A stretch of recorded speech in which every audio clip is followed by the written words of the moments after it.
부모가 잘해야 아이가 잘한다.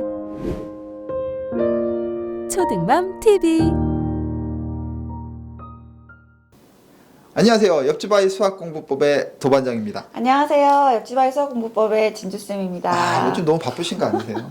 네, 뭐 신세계 강연 소식부터 시작해갖고 네, 요새 되게 바빴어요. 작가님 너무 바쁘셔갖고 요즘 촬영을 못했다는 내 핑계야. 핑계를 절로 넘겨야지.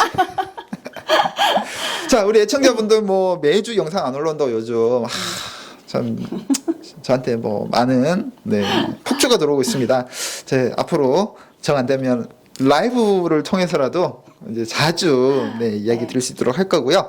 자, 옆집 아이 수학공부법 오늘도 바로 특목고에 다니는 선배들에게 어떻게 초등학교 때 공부를 했는지 초등 수학에 대한 본인의 어떤 생각을 들려드리는 시간 가지려고 합니다. 오늘 소개해 주실 분은 누구인가요? 오늘은 지난주에 이제 첫 번째 선배 형아 얘기했고요. 오늘 두 번째 그 특목고 선배 형아님은 대단하신 분이에요. 과학고 나왔고 의대 다니세요.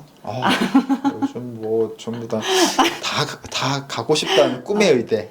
그래서 그분 이제 도대체 과학고 나오고 의대 들어가신 분은 우리 수학 공부를 어떻게 했나 이야기를 좀 해보려고 합니다. 네. 자, 그러면 먼저 수학 공부 어떻게 했는지 이야기 좀 한번 썰 좀 풀어주시죠. 일단 이 선배 형아 얘기 그러니까 배경부터 설명을 좀 드려보면 서울뿐이 아니고 대전에 있는 초등학교를 나오고 중학교 때 이제 서울로 이사를 왔네요. 그리고 지역을 보니까 이제 강남 지역에서 중학교를 졸업했고요. 거기서 서울과학고등학교를 입학했어요.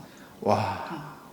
엄청 일단 열심히. 초등학교를 지방에서 나왔다고 공부를 못할 이유는 1도 없다. 근데 대전은 또 워낙에 학구열이 좀 있는 곳이니까 아마도 그래요? 그런 지역이 아니었을까 싶어요. 네. 제가 대구에서만 살아있고 우리 대전 그래서 인정 안 대전의 해줘. 학구열이 높은 지역에 살다가 중학교는 이제 서울의 강남으로 이사를 와서 고등학교를 서울과학고등학교로 입학을 했고 그 다음에 이제 울산대 의대를 입학한 형아예요.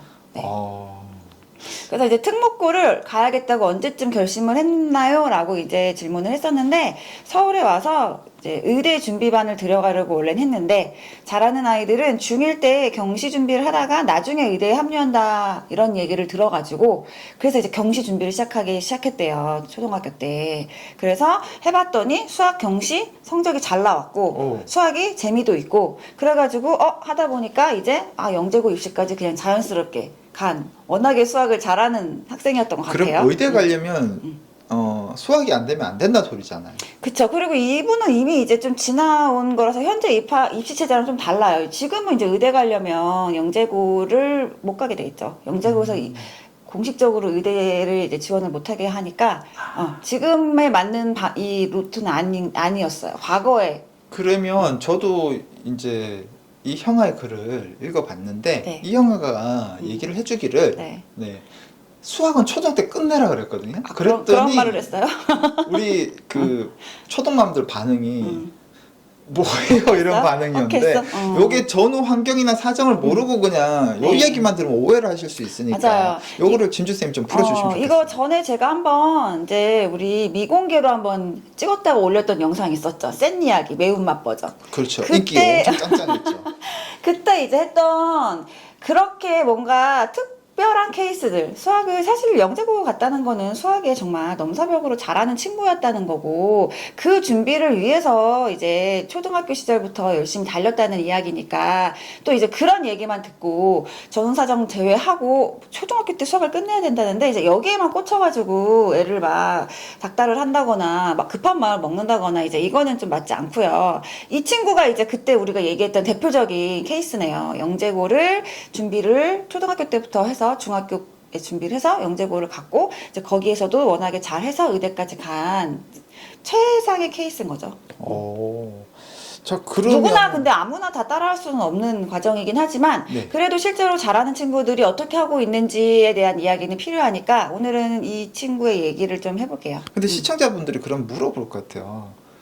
수학 진짜 보편적으로 대학교를 잘 가기 위해서는 언제까지 끝내야 되냐고. 언제까지 끝내야 되냐? 그거는 개인적으로 어떤 생각 가지세요? 저는 끝이 어딨어요. 그리고 고3 수학이 끝이야. 그걸 누구나 어쨌든 고3 수학은 끝나.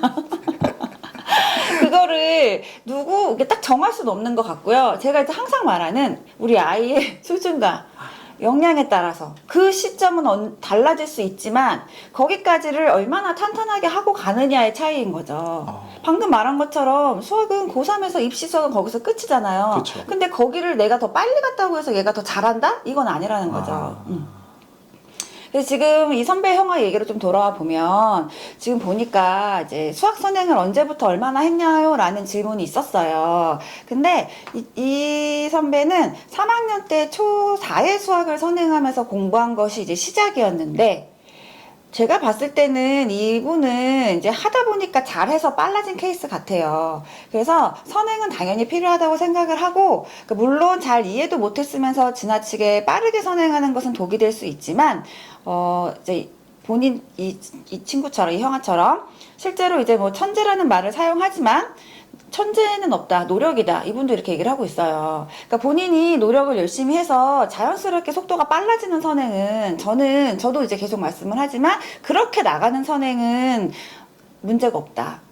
라고 말씀을 드리거든요. 근데 그렇게 해서 이제 본인이 역량이 돼가지고 초등 수학 때 이미 뭐 중등 수학이 끝나고 고등 수학이 끝났다. 이거는 사실 문제가 없는 거죠. 근데 우리가 말하는 문제는 실력이 안 되는데 내가 마음이 급해서 그냥 수박 겉핥기식으로 진도만 빼는 선행은 올바르지 않다. 이제 이런 얘기를 하는 거고요. 지금 보면 고등학교 때 수학 실력이 차이가 나는 것은 초등학생 때나 중학교 때 공부량의 차이가 나기 때문이래요. 이걸 정말 저도 동의하거든요. 그래서 수학을 선행을 하면 초등이나 중등 때 수학 공부량이 늘어나므로 그래서 수학의 실력이 늘어나는 거다.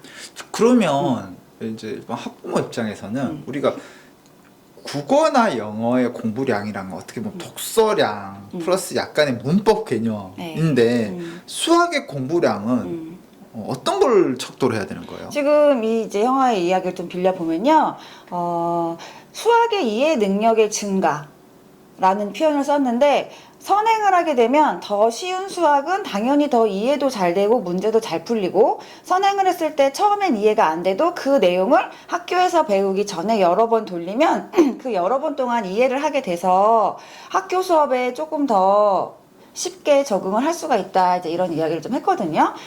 근데 이제 선행을 하지 않고 학교에 들어간다면 이해가 안 됐을 때 문제가 생기고 마음의 조급함이 생길 수 있으니 이제 좀 미리 공부를 하고 그리고 학교 수업을 할 때 조금 더 유리한 면이 있다라고 이제 얘기를 했는데 이제 이것도 제가 선행학습 이야기 할 때 이런 비슷한 이야기를 한 것 같아요. 그러니까 누구나 수학을 잘한다고 해서 모든 수학을 진짜 다 무리 없이 처음부터 끝까지 다 잘하는 친구는 드물다. 그래서 우리가 이 선행을 해놓으면 좋은 점이 내가 공부를 쭉 해나가다가 어떤 문제점이나 어려운 부분이 닥쳤을 때 그때 좀 충분한 시간을 가지고 공부할 시간의 확보 차원에서라도 선행을 해두면 좋다. 저 이제 이런 말씀을 여러 번 드렸는데 지금 이 형아도 이제 이런 얘기를 한 것 같아요. 그러니까 자기가 선행이 전혀 되지 않은 상태에서 학교의 수업이나 어떤 진도를 나갔을 때 이제 거기에서 어려움이 생기면 그때 이제 충분한 공부할 시간이 좀 부족하니까 미리 해둔 게 좀 도움이 됐다. 이제 이런 이야기를 좀 한 것 같거든요. 그러면 저 여기서 약간 반론은 아닌데 이런 고민이 있을 수 있을 것 같아요. 실제로 제가 좀 봤고 또 선행이 잘 된 케이스는 이런데 네. 반대로 선행이 잘못된 케이스는 아이가 좀 안다 싶으니까 네, 학교 수업에 집중을 안 하는 문제가 생기더라고요. 이런 부분을 선행을 하면서도 학교 수업에 집중을 할 수 있는 방향성을 어떻게 좀 제안해 줄 수 있나요? 선행 안다는 착각을 버려야죠. 그러니까 이게 그러니까 그거는 사실 선행의 문제점이라기보다는 아이의 학습 태도에 대한 문제인 경우가 더 많아요. 그러니까 이게 내가 선행을 해서 제대로 탄탄하게 다 알고 있으면 실제로 학교 수업을 할 때도 내가 모르는 게 뭔지를 좀 체크해보면서 듣는 그런 습관들이 잘 잡혀있는 친구들이어야 이게 효과적인데 내가 제대로 공부하지 않은 친구들일수록 학교 수업에서 하는 이런 내용들이 내가 아는지 모르는지 모르는 상태에서 본인이 모르는데도 그냥 넘기기 때문에 이 문제가 생기는 거거든요.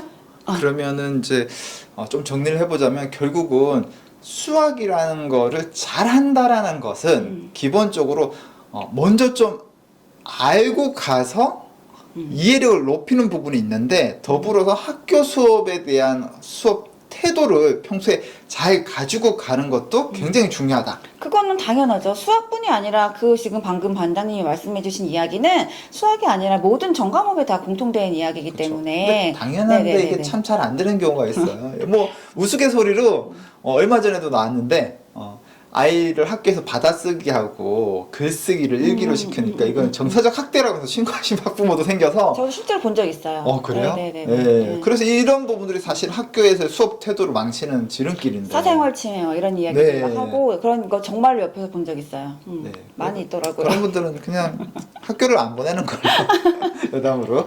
자, 네. 그럼 계속 이어나갔고요. 자, 그러면 이제 이 형화에서 이 형님이 가르쳐 주신 이제 전해주는 이야기 중에서 조금 더 우리가 그러면 관심 있게 봐줘야 될 이야기들은 네. 어떤 게 있을까요? 지금 마지막 질문이 이제 초등학생, 중학생에게 추천하고 싶은 수학 공부 방법이 있나요? 이제 요 질문이 있었는데 일단은 먼저 읽어드릴게요. 초등학교 때는 선행으로 중학교 때까지 완벽하게 하고 그리고 나서 수상하 정도 나가는 것을 추천을 합니다. 그리고 중학교 때는 수일 정도의 진도와 경시대회 준비를 해보는 걸 추천을 합니다. 이제 라고 얘기를 했는데 이거는 일반적인 학생들한테 못 해당되는 이야기라고 하기보다는 이렇게 특목고나 본인이 이제 의대 입시나 좀 이렇게 내가 좀 최상위권에 있고 경쟁력을 갖추기 위해 있을 때 진도를 좀 생각을 하시면 좋을 것 같아요. 그리고 초등학생과 중학생은 진도를 너무 급하게 나가기보다는 적당히 나가는 것이 좋고 자기주도 학습의 공부 습관을 배우는 것이 가장 중요합니다. 학원에 오래 앉아있는 것으로 집중력을 기르고 없는 시간을 알아서 쪼개서 숙제를 하는 것은 좋은 습관을 길러주는데 특히 숙제를 하는 것이 제일 중요합니다. 숙제를 미리미리 하는 거는 나중에 수행평가나 학교 과제 등을 미리 끝내는 습관으로 이어집니다. 라고 이야기를 했어요. 근데 이제 이 친구는 본인의 경험에 의한 지금 이야기를 한 거고, 아까도 계속 말했다시피 이분은 영재고를 준비하고 의대를 준비한 친구이기 때문에 이제 우리 아이도 이런 노선을 지금 준비하고 있다. 이제 그런 분들이 참고하시면 좋은 노선인 것 같아요. 네. 네, 사실 다양한 선배들이 많죠. 또 근데 이런 선배들을 따라서 좀 특목고라든지 내가 또 공부에 좀 취미가 있는 친구들은 좀 잘 살펴보고 피드백을 통해서 네. 이제 활용하시면 좋을 것 같고요. 아직 어떤 공부에 대한 습관이 덜 들여진 친구들은 무리하게 이렇게 가기보다는 여기 선배 말대로 자기 주도적인 것, 특히 숙제를 스스로 먼저 챙길 수 있는 이거 하나만이라도 배우고 간다면 그렇죠. 굉장히 유익할 것 같습니다. 자, 네. 오늘도 옆집 아이 수학 공부법, 네. 옆집 형아 이야기 너무 감사드리고요. 다음번 이야기도 또 기대하도록 하겠습니다. 네, 도움이 되셨나요? 저는 다음번에 또 더 좋은 주제로 찾아오겠습니다. 감사합니다. 여기서 잠깐. 네. 네. 평소 네. 요즘 옆집 아이 수학 공부법 잘 못 만난다고 서운해하시는데 평소 어디로 가야 되나요? 목동 진주 언니로 오시면 돼요. 거기서 네. 자주 만날 수 있어요. 네, 유튜브 목동 진주 언니 여러분 검색하셔갖고요. 지금 가시면 매주 옆집 아이 수학 공부법에서 요즘 못 만나서 서운한 점 싹 해결할 수 있으니까요. 지금 달려가시길 바라겠습니다. 네, 감사합니다. 안녕.